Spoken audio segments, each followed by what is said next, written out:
So it'll be it's like 90.3 or 91.3. canned profitable radio. KPRs.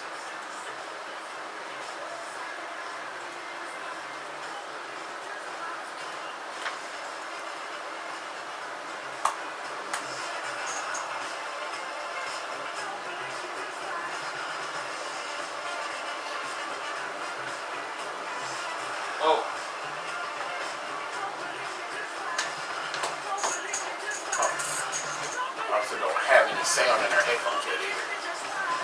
Sorry. No problem. Starting the recording? Yeah. Cool.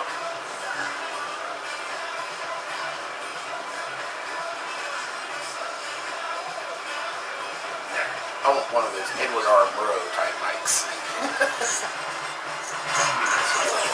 Inside of WEGG, Roseville, Wilmington.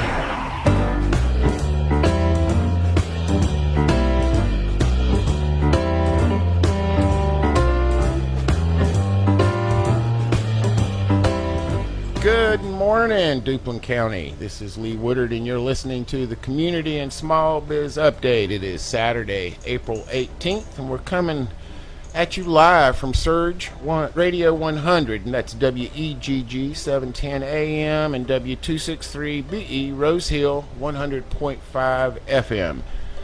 For those of you who were on our Facebook page and were looking at it, we have a different show. People have looked at me a bit quizzical when I've told them what our show's about, but when I started the Small Business Update, one of the things that I was really interested in doing is viewing business in a pretty broad category. And if you don't take care of the whole person or the whole business, then quite likely you're not going to be successful by any criteria. And so today our show is about spirituality in business. And my guest today is Dr. Phil Gladden. He's the pastor at the Wallace Presbyterian Church. And Phil and I are good friends, as well as he being my pastor as well. But I asked him if he would come on and talk with us, he and I, about spirituality in business. So good morning, Phil. Good morning, Lee. Thanks for asking me. I'm glad to be here. Yeah, and you know, it's you and I sort of have a history of having conversations like this, so it's going to be fun. Someone's probably going to have to tap us on the shoulder and tell us the show's over. You know, one of the things that people may not know that are listening in is that you didn't start out to be a minister. You started out on a different path. Well, when I was in college, I applied to go to seminary, and I was accepted and then deferred for a year and worked in Atlanta for a year. I majored in psychology at Davidson and worked at a psychiatric hospital, and I started applying to psych grad school. Took the GRE and was thinking I might try to do a graduate degree in clinical psychology, but ended up going to seminary. Yeah, and you know, one of the reasons that I think that's important, because some of the things that we'll probably end up talking about later on in the show is really your role that you would play in ministering to people and counseling them. Certainly small business owners are subject to, if they don't manage it well, stress. And so we'll talk a little bit about that. I think after your seminary, didn't you go, you and Nancy co-pastor at Roanoke Rapids? Yeah, my wife Nancy is a pastor also. And we graduated seminary and went to Rocky Mount for a few years, and I went back to school for a little while. And then we served as co-pastors of two churches in Roanoke Rapids and Littleton, North Carolina for about 10 years before we moved to Wallace. And so how long have you been in Wallace? Been in Wallace 17 years. 17 years. And you just, I'm probably going to get this wrong, but didn't you just preach your 1,000th sermon not too long ago? About 5 years ago. 5 years ago, okay. Well, you're old. Thank you, Lee. So, yeah. You know, talk to me a little bit, if you would, about what you might see someone that is stressed. One of the things that, you know, I have contended is that businesses often incorporate, not by words, elements of spirituality, well-run organizations, either in their leadership training, stress reduction, working with others. And I'm certain you kind of run into that in ministering to folks. Yeah, I think it's pretty rare that somebody calls me on the phone and says, "Mac, come talk with you. I'm really stressed." But they'll come by and talk about something, and it's apparent that they're very stressed. A lot of times I talk to people, I go to the grocery store to buy some groceries, and I come home and Nancy says, "Where have you been?" And I said, "Well, I had 3 pastoral visits in Food Line," because I'll talk with people in the bread aisle, or just stop. Or people will come by and just stick their head in, and we end up talking for 45 minutes or an hour. And I do think stress is one of the key problems for folks these days.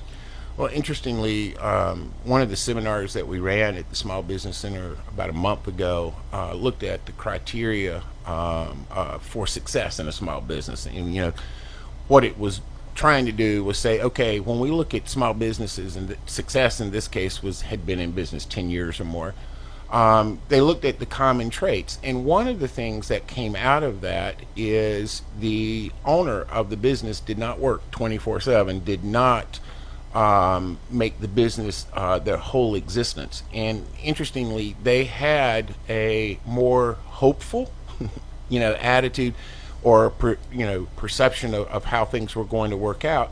And they also seem to have less stress. And so I think, to me, whether it's a family issue, whether it's a personal issue, whether it's a business issue, I think what it does to us can be one and the same. Oh, I agree with you. And I don't think that's unique to the church.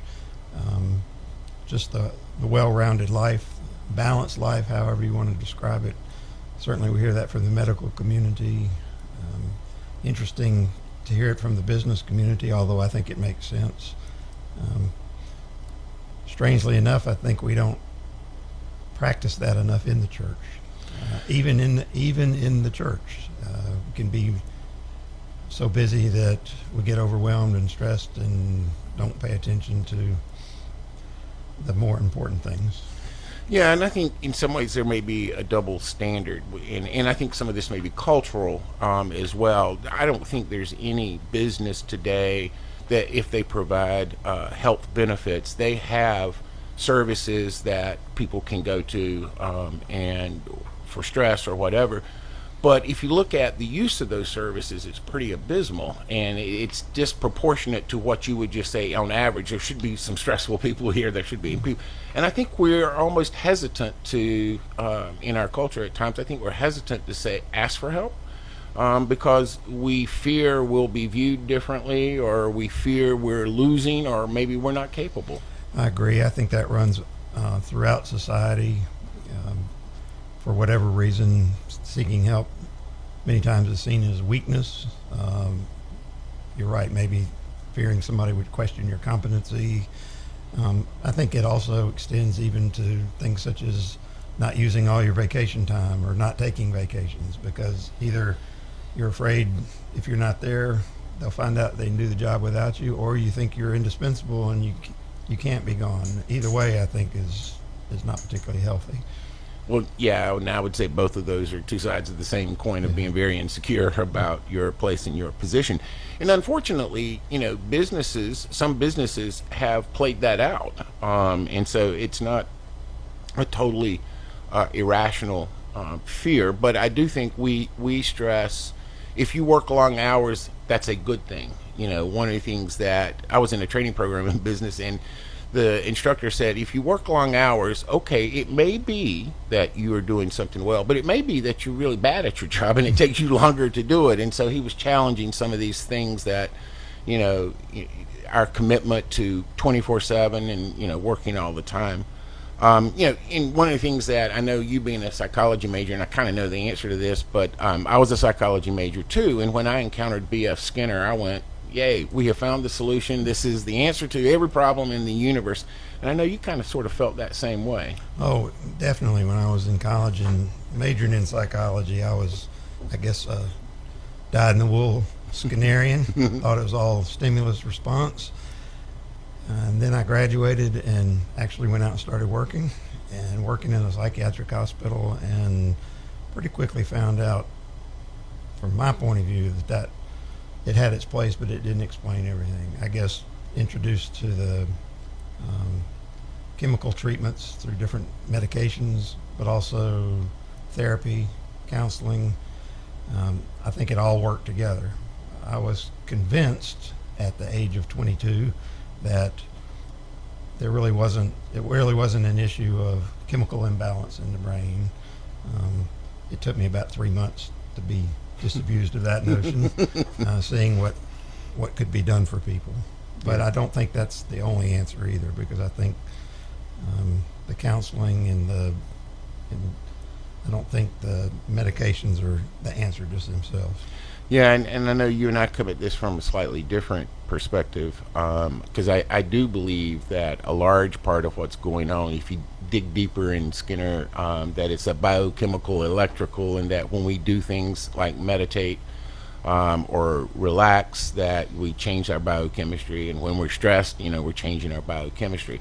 But, I don't believe, as you said, that it's everything. There is no universal answer that explains stress or our, behavior and inability to, respond appropriately, all of those things. I think certainly biochemistry plays a role, but it's not a full answer. But, businesses do kind of operate in a stimulus response type of fashion, and you can almost subconsciously start behaving that way. You really do throw something out there and you expect a rehearsed, if you will, response.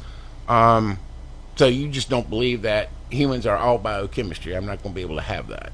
No, you're not going to get that from me. Okay. But on the other hand, I do think sometimes in the church, I'm talking about the church in general, or various places in the church, there is maybe a suspicion of medical treatment, not medical treatment, but pharmacological treatment for depression or anxiety, that somehow if you have a true faith or a deep enough faith, that's not an issue. You won't need those things. And I don't go there. That's not the argument I'm making.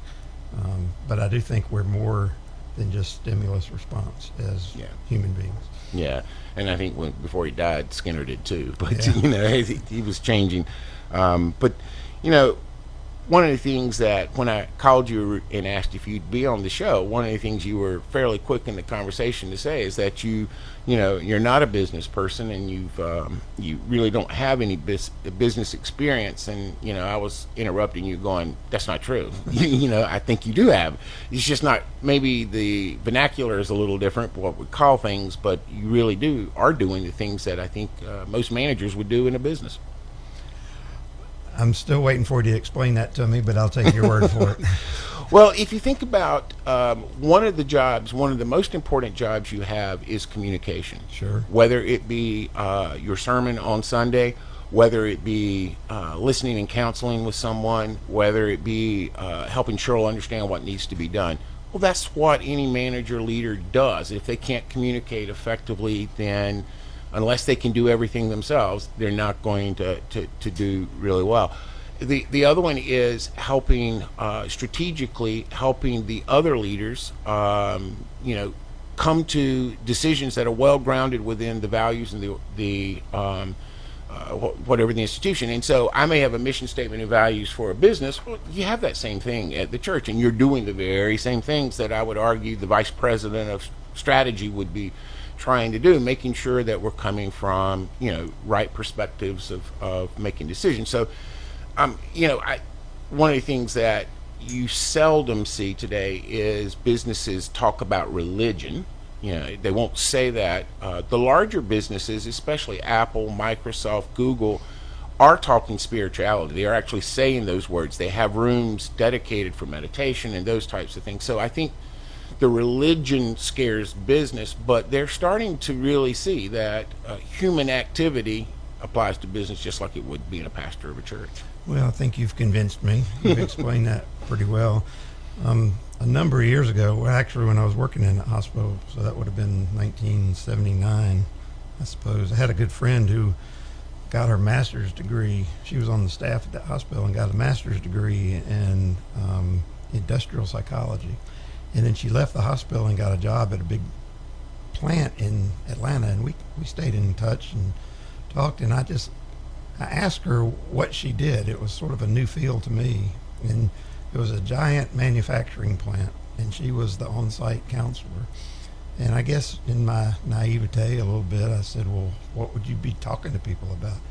And she laid it out for me that these people they worked on a production line. They worked 8 hours a day. They had very good wages. They had very good benefits. But their job was to sit on a stool and put a wire in a circular sort of thing that would rotate, and they had to stick a certain number of wires in a certain number of holes, and then the next unit would come by. And they did that 8 hours a day and made very good money. But I said, well, what do you talk to? What do you counsel them about? And it ran the gamut. It was everything. And her perspective was getting a good paycheck wasn't all there was to it. And which I guess I knew, and I guess most people know, but sometimes we forget that. And the only reason I bring that up is just thinking about the well-rounded life, or maybe there's the idea of stress is not just in the management end of the business, but certainly in the labor force. Well, I mean, what you brought up just opens up a whole lot of things. One of them is the research is very clear that compensation is not a good predictor of job satisfaction. Obviously business uses financial performance and money as one measuring stick, and so oftentimes that's you sense that that's the only measuring stick. But what you're talking about also goes into morals and into the ethics of how a business responds. We have incentives laid out for people to do the wrong thing, and that job satisfaction can't be easily pulled into this operator who's doing this rote task over and over and over again. So you would anticipate in that environment a very dissatisfied workforce. And so I'm sure she had her hands full trying to get people to get over the monotony, find fulfillment. That's exactly right. I guess the flip side of that story that I shared with you earlier this week, experience that my brother has shared with me, which I found interesting. I always like talking to my brother. He's a businessman in New Orleans and has worked in the same company since 1972, and ended up in the personnel end of it, and is now the president of the company. It's a family-owned business, but he's not in the family that owns it. And when he ended up being tasked with personnel policies and employees, he helped the company move to taking care of the employees more. Not that they weren't caring about their employees, but just real pragmatic, specific examples that he told me about when they would have a staff meeting. He said the pattern in the past had been to have lots of soft drinks and sugary donuts and this and that, and he suggested things like also putting out fresh fruit, waters, or juices. And the man that had started the business back in the 40s was good to his employees, but he didn't understand why we need to do that. And my brother said, well, some people can't eat these things or don't want to eat these things. And that was just, it's a very visible example of what the company did, investing back into the business, into the employees.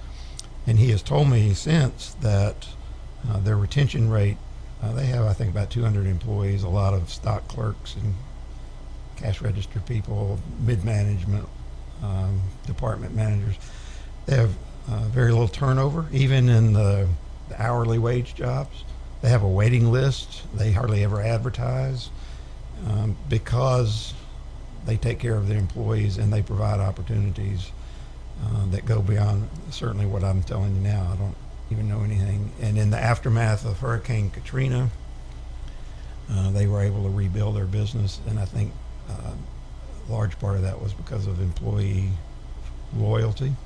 People had been there for years and had been treated well, and their well-being paid off. Right. Yeah. That any business that has very low or a very high retention rate and has a lot of hourly jobs, you almost know immediately that they're there is a focus on the employee, the whole person, not just the job. That's all businesses strive for it, and I would argue most don't get there. And in part, it's because managers don't understand maybe how to do it, or the job is just stacked up in a way where you can't get satisfaction. One of the things that I posted on Facebook yesterday is several questions to spur some interest, and obviously spirituality in business. By the way, it's 10.5 inches is the average rainfall in the Amazon basin. That was one of the questions I said we wouldn't answer, but I had to look it up. Okay. It gets as high as 22 inches. I didn't know that. But one of the things that I should have asked you right in the beginning is, we're talking about business and spirituality, but how do you define spirituality or spiritual? Well, we hear a lot about that today, and that's a good question. I think I would define spirituality as the human desire or the human quest to relate to God, to make a connection with God. Yeah, and one of the things that you and I have talked about is, religion and spirituality. Are they the same? Does one beget the other, or are they two very distinct and different things that coexist? I don't know that they're totally distinct. I don't think they're one and the same thing, though. More and more in the research that I read, the data that I read in census surveys and others in terms of religious affiliation, the fastest growing group are the nuns, and it's not N-U-N-S, but the N-O-N-E-S, who claim no affiliation with any religious organization. But that doesn't necessarily mean they're not seekers or spiritual people or even believers, but they don't necessarily associate with a religious organization. You also hear sort of the catchphrase, well, I'm spiritual but not religious. I think I understand what that means. I think the two go hand in hand. I see religion, and it can be positive and negative, but I see religion as the framework or a framework in which people can live out their spirituality. I think inevitably, just by our nature as human beings, when you get more than one person together, you start working out structures, right? And I think that's open for abuse. It can become rigid and solidified and not life-giving, but I also think it's just the reality of human life. We organize ourselves, and that's how I think that's a way we can live out our spirituality. So I've been asked before, can you be a Christian without being a member of a church? I suppose you can. I'm sure you can believe in God. I have no problem with that. From my perspective, it's important to be a part of a community of faith in order to live out your faith and your spirituality. Right. So again, I think they're connected, but I don't think they're one and the same. Yeah, to me, spiritualness implies getting out of yourself, taking time. There's an individual component and there's a community component. But one of the things that spirituality should do for me, or I hope does for me, is makes me less egocentric and more considerate of others. So putting others before me, but also that time, quiet time, to actually sit and either think actively about something or don't think about something. Something refreshing happens to me when I can do that. And honestly, sometimes I can't get my mind quiet, but I do work on it. And in addition to getting out of myself and being willing to help others, which, by the way, is one of the major tenets that businesses that incorporate spirituality is, much like you were talking about your brother, they focus on others and less on themselves. But the other thing is, it reminds me of who I am. There's some research that says if you want to make sure that your transaction in business is honest, get with the person an hour after they finish church. When we are sitting in and are reminded of who we are, our honesty seems to get a boost. And when we are not reminded of who we are, or we get away from something, the less we are, and which I think is really really interesting. It poses Dan Ariely has suggested, even though they haven't taken it up, that the IRS change its form so that you sign your name before you fill it out, because his research has clearly shown when you sign your name before, your honesty goes up. And what was even interesting is he would ask people to recite the 10 Commandments. And he had the background information. So he had atheists, he had Christians, he had all, walks of faith or no faith, or however you want to say it. But and many of them could not get all 10 of them. But just trying to do the 10 Commandments, people got more honest, whether they believed or not. So, there's something to this. Remind me of who I am, and I'll respond better. And I think that's important and I think probably one of the best things that a meditation spirituality can do for a business leader. Well, that's very interesting. Those thoughts are very interesting. I guess to add on to that, as you were talking, I was thinking that there seems to be, even in the church, many times the idea that the spiritual life is and ought to be disconnected from your regular everyday life. That spiritual life is something you do on Sunday or in church, or it's just a personal thing, and it doesn't have anything to do with the public forum or the business world or public policy or anything like that. I don't happen to believe that. I come from a tradition in the Presbyterian Church that's never believed that. I think it's dangerous to believe that. In the world we live in today, there are plenty of debates now about the place of religion and faith in the public square, and with all the things that are going on in different state legislatures. But even so, the scriptures, as I read them, Old and New Testament, are full of instances where a person's spirituality, religion, faith, whatever, is brought directly to bear on how they live their life in terms of the business they do, how they treat other people. So and there are several instances, stories, where when those are divorced, that's judged, or judgment is brought upon it, or at least, for instance, the prophets. You come and you say you worship God here, but then you go off and do whatever you want to do during the week, unethical business practices or cheating people, and then come back. And it's obvious that, to me, from the scripture stories, that those two go together. Yeah, I've often wondered if it seems like it's harder to do the right thing for the whole person, to eat right, to sleep right, to consider others. That seems more difficult. I almost thought maybe that's part of original sin, is that it seems to be difficult. Some people love to work out, but many people don't.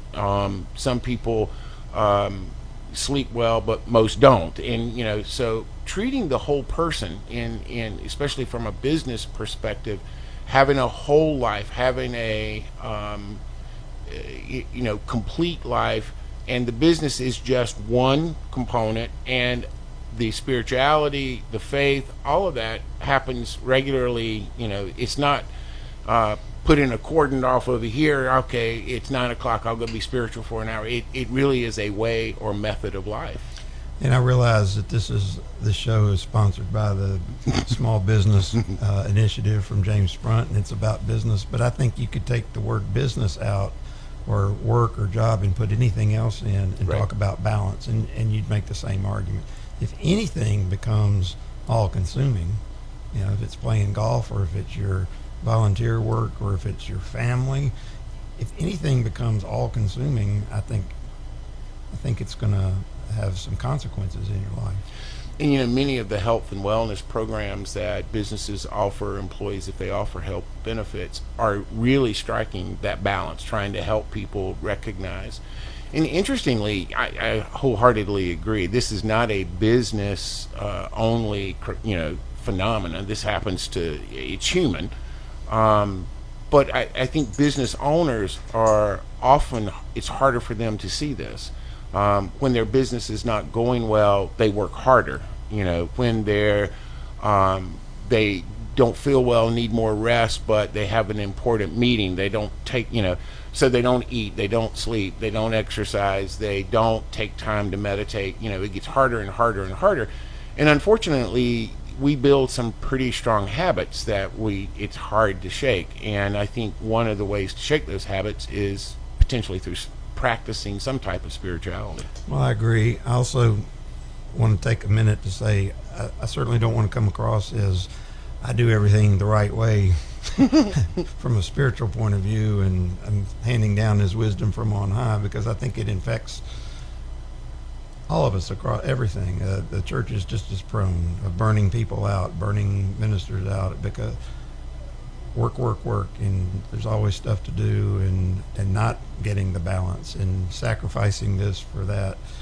So yes, I do think it's a society-wide problem, or issue, not just in the workplace. Yeah, and one of the things too, go back for a second, you mentioned it, we didn't really talk about it. You mentioned that religion can get in the way of spirituality, or it can actually enhance it.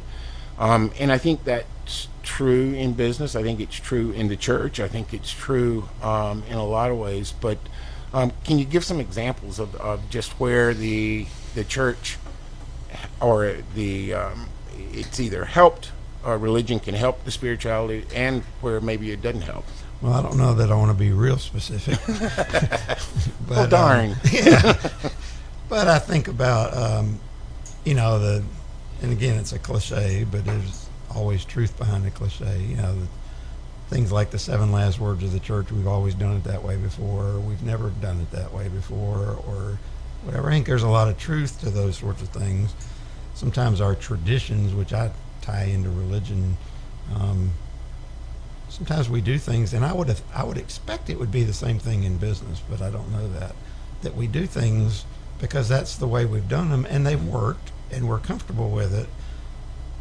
But the reason we do them, when it was initiated, there was a specific reason or a specific set of circumstances that caused us to do that don't exist anymore, and yet we continue to do things the way we've always done them because, well, that's the way we do things, but circumstances have changed. We can agree to that intellectually, I think, a lot of times, but when it comes down to changing it, well, we don't want to change because, okay, so it's not the most effective way, and maybe it's not even the best way, but at least we know what we're doing and sort of know what we're going to get. But boy, if we change, we don't have any idea, and that's pretty scary. And if we change, that means we're making a judgment on the past and the people that came before us, that they didn't do it right, all sorts of things tied up. And I would think it would be the same in business. It absolutely is. And when you create your forecast for the coming year, the thing that you use as your guide is the past. You do what you did before. And I think really what you're getting at is faith and trust. If we've not done it that way, then it really becomes, how much faith do I have in you to execute it like this piece of paper is saying you're going to do? How much do I trust you, or how much do I trust the organization? And in reality, that's almost an impossible thing to answer. The longer you've worked with someone, the better you know their capabilities and what they can do. But absent of that trust or faith, or full trust and faith, you're going to always default to what you've done before because you think the risks are too high. However, I think one of the ways we develop trust and faith in other people as well as ourselves is through spirituality. We recognize what we can control, what we can't control, but I think I would think, I don't have any data to say this, the manager in a business who is spiritual, that has faith and trust in those that are around him, should be more innovative and willing to do things differently. Yeah, I guess 2 responses to what you're saying. One, an analogy that I used with the elders in our church on a retreat a number of years ago, and I just made it up, but it seemed to make sense. I asked them, I said, suppose your business is to sell corn. I said, what would happen if we were meeting on a Saturday? I said, what would happen if you went into your business on Monday and announce to your entire workforce that you were going to go back and start running your business the way it was run in the 1950s. But you're still selling corn. But and to a person, immediately people said, well, we'd probably go out of business. And I said, okay, well, let's think about that in terms of the church. I said, what would be the main point of your business? They said, well, it would be to sell corn. I said, okay, that hadn't changed. The purpose of the business hadn't changed. So why not do it the way you did it 50 years ago? Well, because things have changed. I said, are you changing the core principles of your business and the purpose of your business? No, we're still going to sell corn, and we want to do the best we can. To me, the analogy works of maintaining the core principles, the ethics, but things change. And trying to figure out not changing your message if you're talking about in the church, or your product if you're selling corn, but helping people. Yeah, and I think you strike a balance. And, I was thinking to myself as you were talking about it that maybe this is more church than business, but I don't think so. You should always recognize the tradition, and you should support, promote, accept, whatever. But that doesn't, in and of itself, keep you from changing. So you're respectful of tradition, but you move on. As it always happens every Saturday, we're already more than halfway through our time. We will open up the phones if you're interested in calling. Our phone number is 910-289-2031. That number, again, is 289-2031, and you'll be talking with Lee Woodard and Dr. Phil Gladden, talking about spirituality and business. And the Community and Small Business Update is brought to you by James Sprunt and the Small Business Center at James Sprunt. Phil, I have a question for you. How would you describe a schizophrenic Zen Buddhist? Troubled. Yeah, I think it's a man who is at two with the universe. Okay. So it's pretty bad. How much ego do you need? Just enough. Well, that's actually pretty close to the answer I got. Just enough so you don't step in front of a bus. Okay, yeah, that's good advice. Yeah. And then the one thing that I told you I was going to use, a Buddhist monk, walked over to the Zen hot dog stand and said, "Make me one with everything." And when the monk got his hot dog, he gave the Zen vendor a $20 bill, and the vendor just put the $20 bill in his pocket. And the monk said, "Don't I get any change?" And the Zen vendor said, "Nope, change comes from within." So, got my jokes for the day here. Again, the number to call in is 289-2031. One of the concepts I really wanted to make sure we got into, when I asked you about being on the radio show, you said one of the things that came to your mind was Sabbath. Yes. And explain what you meant by that, because I think this is really compelling. Well, you're right. When you asked me to do this show today, and I started thinking, what would we talk about?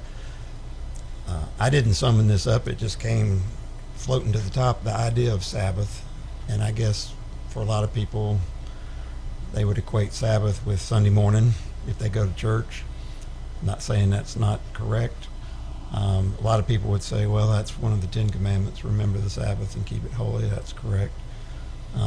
Really, the root for Sabbath from the Hebrew word just means to stop, to desist, to be quiet.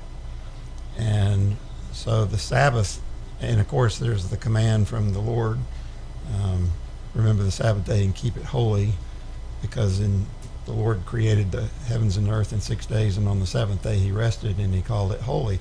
That's one version of the 10 Commandments. The other version in the Old Testament, in Exodus and Deuteronomy, the rationale for the Sabbath is remember the Sabbath day and keep it holy. And remember, when you were slaves in Egypt, you didn't have a day off. And so now you're free, and you shouldn't enslave anybody else. And I take that to mean including yourself. And if I remember correctly, it lines it at even down to the beasts of the field, the cattle. Everybody gets the day off, which raises an interesting it's an interesting history, especially in the South, with Sunday blue laws. I grew up with stores closed. You didn't go to movies. You didn't, a lot of families, you didn't do anything. You didn't play cards. You didn't do anything like that. Television sort of changed all that. I don't know that that's really, I don't think that explains all of Sabbath. I think Sabbath can be sometime other than Sunday. Sabbath is stopping and resting. And I know that when you and I talked this week, it's not a practice I'm good at, but I do know some people and have read of folks who they say a Sabbath is not a day off. You know, a day off, you get up and, well, I'm going to cut the grass, I'm going to get the bank book bills paid, and I'm going to run these errands, I'm going to do this from 8 in the morning until 10 at night, and I fall in bed exhausted. Well, you're not at your job working, but you're constantly busy. And there's, you know, that's good. You get things done. But that's not what Sabbath is. Sabbath, stopping, resting, being still and knowing that I am God, to quote the scripture. Right. And, you know, that does apply to individuals, whether it be from stress or depression or tough decisions to be made. You know, restorative is important. And, you know, we certainly, I don't think anyone debates whether if you don't eat right, you're probably not going to be very healthy. If you don't sleep right, I think people understand that. They're trying to get to sleep. But we don't always think about that restorative need to think about, and you're absolutely right. People, well, first of all, America's not really good at even taking our vacation time, you know, when, you know, if we do take all of it. But then if, like you said, all we do is just switch modes. I go from really busy at work to really busy doing something else. And I don't know that that's restorative, you know, in any way or capacity. You know, why do we do that? Is it a fear? Is that same fear of taking time off? If we pause and stop, are we afraid they'll move on? Well, I think there's a great stress. I don't mean stress from an emphasis. That's what I want to say. There's an emphasis in our culture, I think, on productivity, even to the point of your productivity sort of determines your worth. And then we have certain gauges that we use, how much compensation you get or that sort of thing. And I think that just gets ingrained in us.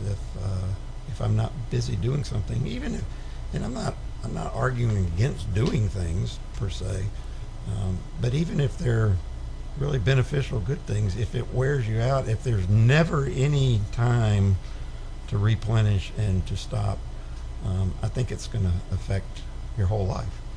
And I think there's probably medical data that can back that up. There's certainly spiritual data, if there's such a thing, that can back it up. Yeah, and you know, it's when you were talking about that, it becomes a you know, in that trying to treat the whole person, trying to recognize the whole person. It really, I think in business especially, but you know, you and I have talked about it as president of the church. We often confuse, I think, success with fulfillment. And, you know, a measure of success can be how much I earn. It can be how much I accomplished or got done. But those are just measuring sticks, scoreboards. But they can become consuming for us. And quickly replace, am I fulfilled in what I'm doing? And I think it's that spiritual component is a method, and maybe I would go so far as to say almost a required method. If you're going to obtain fulfillment, there needs to be some spiritualness to your life. Yeah, I agree with you. I know I shared with you a book that's been very helpful to me, and I would recommend it to anybody that's interested, by Henry Nouwen, called Making All Things New. And in his opening chapter, he uses an interesting illustration that kind of opened my eyes. And he talked about, he described our modern life as being very full but not fulfilling. And I think that's exactly what we've been talking about. But the image he used was, he likened our full lives to an overstuffed suitcase. So if you can picture in your mind cramming a suitcase too full and then trying to close it, and maybe even a caricature of somebody sitting on it trying to smash it closed. And that was a powerful image to me of packing our life suitcases so full that we can't even close them, and yet feeling unfulfilled even though our lives are full. Right. Yeah. There is some attempt by performance appraisal systems in business. Some of the better ones work at a employee satisfaction fulfillment and do have some components to measure it. Sadly, and I don't know that this represents anything national, I've certainly not looked at it, but sadly those tend to score pretty low in most businesses. People just aren't fulfilled, and our time is just absolutely full. But we feel empty. Well, I just want to again remind you, if you want to call in, that the phone number is 289-2031. I'm Lee Woodard, and I'm sitting here having a great discussion with Dr. Phil Gladden. One of the things that I asked you, I'm really interested in, okay, I'm a stressed out business person, and I come to you either at Food Lion or wherever. Do you have sort of a mental checklist that you go through that you would help someone? That's a good question. I hesitate to say yes. I'm pull out my form and check you off, because that seems rather impersonal. But how about a process? Process. I suppose if somebody, I don't guess it really matters whether they call ahead of time or just stop in. It strikes me that in the overwhelming majority of encounters with people just want to be heard. They just want to talk. So they might stick their head in for, you got a second? Come on in. And the second turns into 30, 45 minutes. And a lot of times I'll just sit and listen. Okay, this and that. It's always been interesting to me over the years when people come in and talk, and I hardly say anything at the end of the time. Thank you for talking with me. I appreciate what you've shared with me. And I just smile and shake my head, because I think I didn't say much of anything. The idea of I think being able to talk to somebody about it, that's not unique to the church. That's a basis of counseling. But I think part of the process is what we've talked about here, trying to help people put things in perspective, because I imagine you would know that you experience this. I have. I see it many times. When you're going through a hard time or something's not right, that can become consuming. That can become overwhelming. It causes you to lose perspective. And again, the sky is falling. Yeah, and again, I would think the same would apply in a business, especially if you're a business owner and things aren't going real well. That you're right. It would drive you to work even harder or more, or that one problem becomes all-consuming and you end up neglecting other aspects of your business or your family or your life. Yeah. And I'm not sitting here saying there's an easy solution, but I do think there's an approach, and that is the perspective. And I think that's why having a grounding in some kind of spiritual life, which to me, a spiritual life means a personal relationship with God, not just sort of spirituality in general, kind of, I think I'll be quiet for a little while and try to get in touch with myself.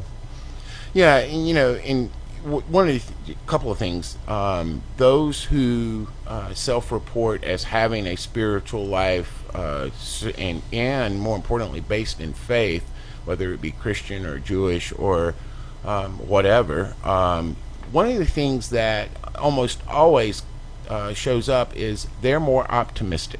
And so when bad things are happening in your business and you work harder, you get more pessimistic, and things get distorted, and things are the sky is going to fall, and those things really do feed upon themselves. And that's why I think spirituality, especially in business, is so important. it gives you a chance to break that train of, everything's bad, and slowly you can get optimistic when you come out of it. And I do think that there's a biochemical response that comes into that. You get your dopamine levels back up, or those types of things. But I say that almost in jest, because I've seen enough to feel that that's not the whole answer. You indicated that I think part of this is you don't give advice. You try to lend a perspective.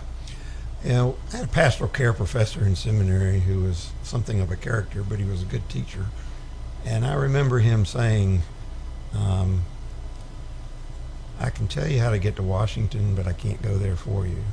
And that's good teaching. I don't give a whole lot of advice, but I also think I can still be helpful, because I don't think there's a do these 5 things and everything's going to be fine, or work at this for 6 weeks. I'm not saying that there aren't programs and things that you can work on, but I see my role as a pastor most of the time of listening and helping people put things in perspective from a spiritual point of view, from a faith point of view. I would like to add in, my theology teaches me, my understanding of Scripture teaches me that just because you have faith in God or in Jesus Christ, and I think maybe in any other faith tradition, but I'm speaking from my tradition, that does not mean you will no longer have stress in your life. You'll no longer have hardships in life or disappointments in life. So it's not a matter of if that happens. I think it's a matter of when it happens, if you have that spiritual grounding and that balance and perspective.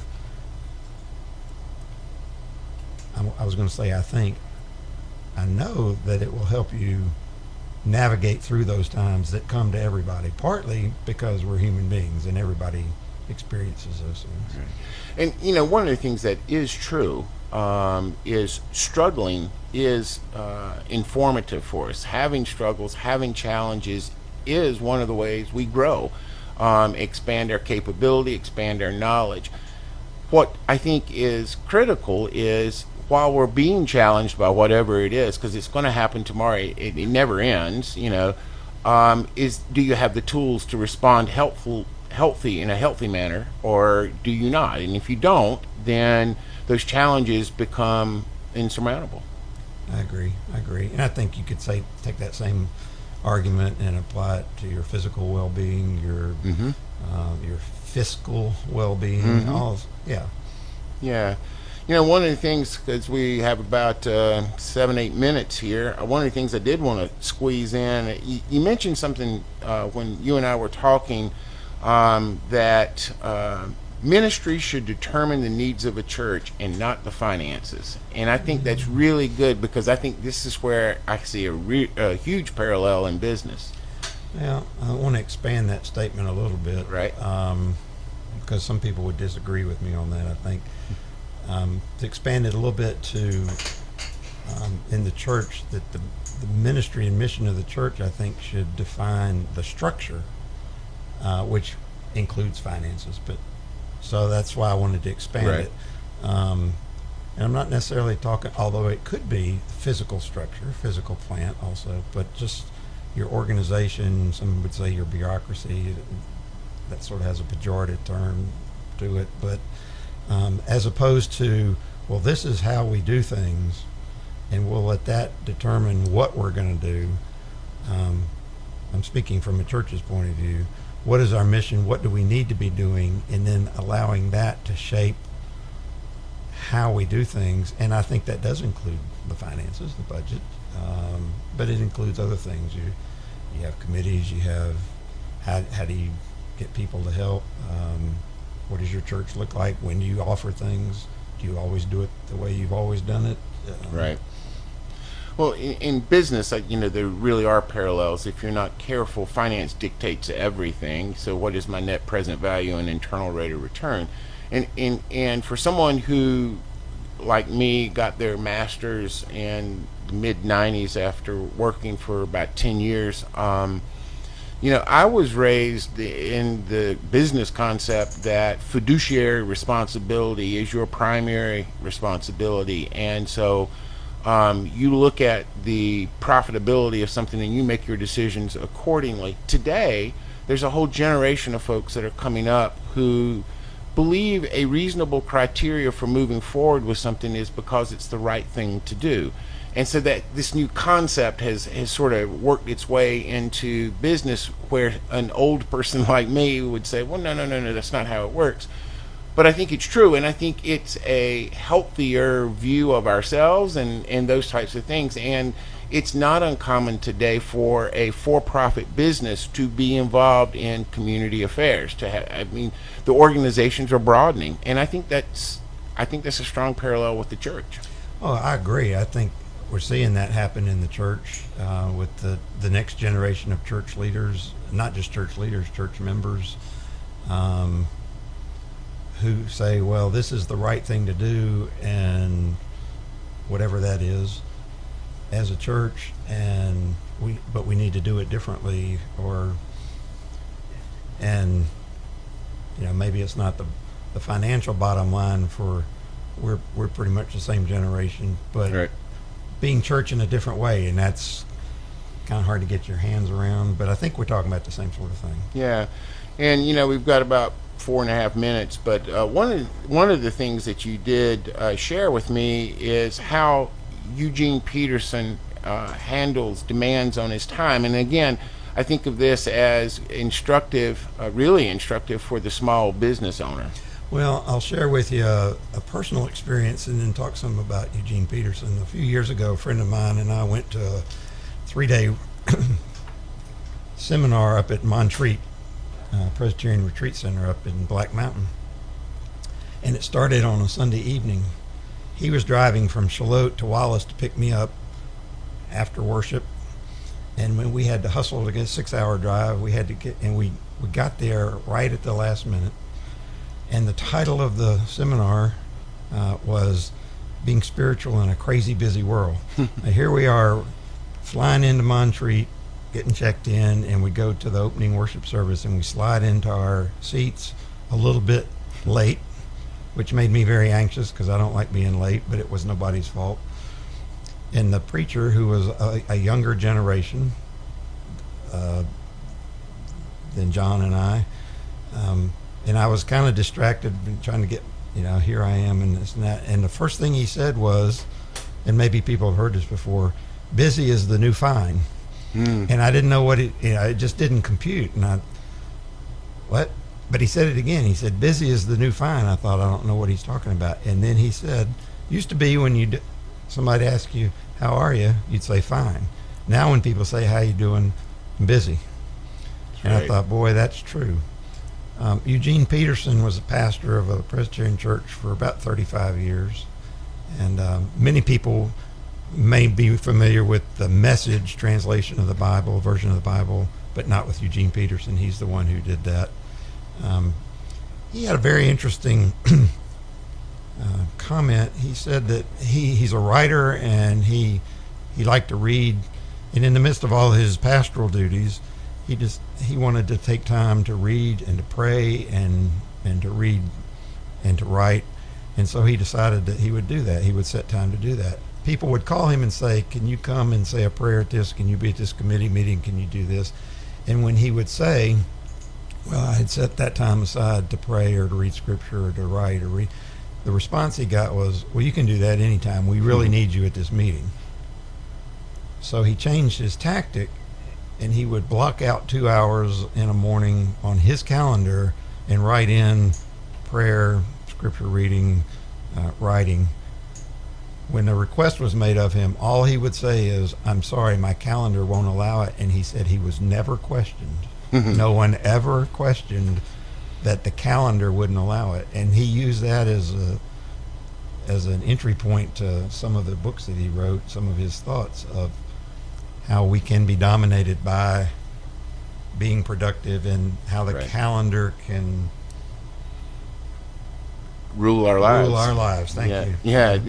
yeah, it's absolutely true. And one of the things that I glean from that is it is vital and critical that the small business owner, especially, but any business person, carve out time to do those things and make it formal, and then stick with it.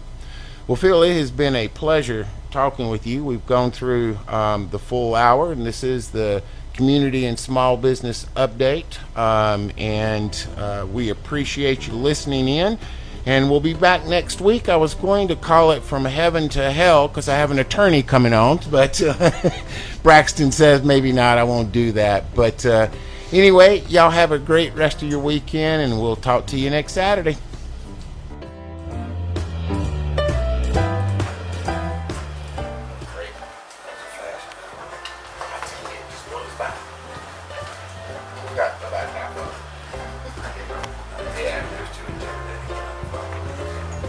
Oh, I